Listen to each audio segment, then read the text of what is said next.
नाशिकमध्ये भाजपने मनपा निवडणुकीसाठी ऑपरेशन लोटस राबवलंय।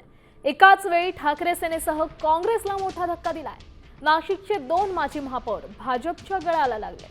माजी महापौर विनायक पांडे आणि यतीन वाघ भाजपत पक्षप्रवेश करणार आहेत, तर काँग्रेसचे दिग्गज नेते शाहू खैरे देखील भाजपच्या वाटेवर असण्याची माहिती सूत्रांनी दिली आहे। तर गिरीश महाजनांच्या उपस्थितीत या नेत्यांचा पक्षप्रवेश होणार आहे। मी चार पाच दिवसापूर्वी राऊत साहेबांशी बोललो। राऊत साहेबांना सांगितलं, साहेब असा माझा मुलगा इच्छुक आहे, बरं बघतो म्हणे, मी करतो। त्यांचा रिप्लाय काही आला नाही। म्हणून जर अशा पद्धतीने जर एवढ्या सिनियर कार्यकर्त्याला जर अशी वागणूक मिळत असेल, तर म्हणून मी आज निर्णय घेऊन टाकला का बाबा आज भारतीय जनता पार्टीत जायचं आणि प्रवेश करायचा।